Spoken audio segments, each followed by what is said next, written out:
Right then folk, welcome back to another video beer review. Today we've got a beer coming out of Byatts, and it is the Lab Pale Ale version 1.5, coming at 4.4%. This is available in Wetherspoons. I'm not sure whereabouts other than the one I got it from, which was a Marepool. I was coming down from Liverpool today, being obviously up at BRX with Peter and Adam. And today we had a bit of a chill day.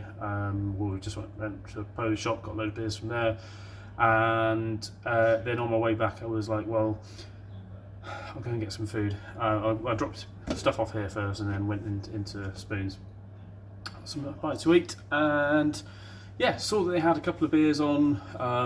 The beer festival I think is still on, or some barrels are left over maybe from the beer festival, so I had a couple of those on halves, or thirds in fact of those.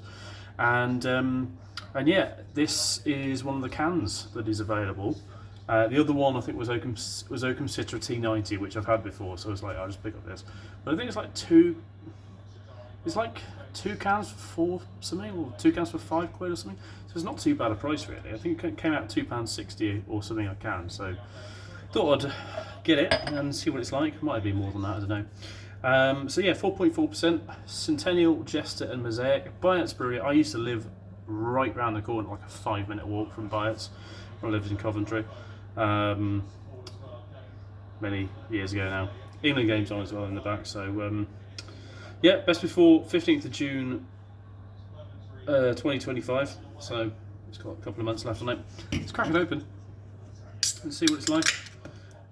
It's not the style that I would ever associate, well, back then, Byatts with doing, because I always remember their beers, like their paler beers were a bit, weren't the greatest for me, but then didn't appeal to me so much. I did try quite a few, like the blonde, a lot of the ones, I can't really remember now. It's a long time ago. It was last time I was drinking in there would have been probably about 2018, early 2018.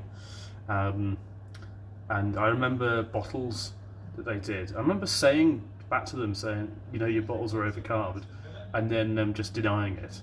And I was like, well, bang, like literally opened a bottle on a video and I showed them it, and yeah, it just got, oh, maybe you stored it incorrectly.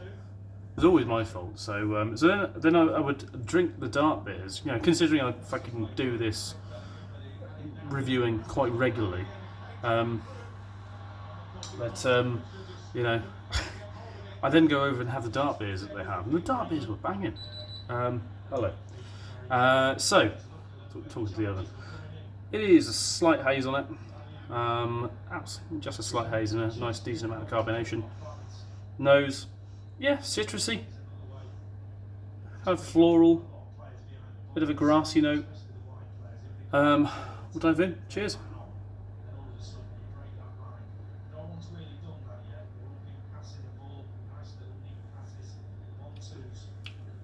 Yeah, it's lightly citrusy, a little bit herbal, a touch grassy.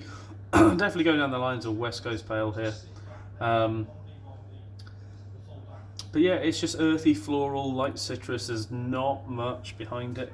You get a lot of the Centennial, none of the Mosaic, and a little bit of the Jester. It's all right, is what I'd say. And then you do get a little bit of Mosaic. Jester definitely giving you that kind of like piney sort of floral note.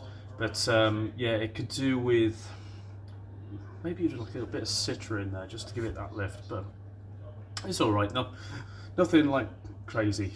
Yeah, Lab from Byatts. Nice to see they're doing cans.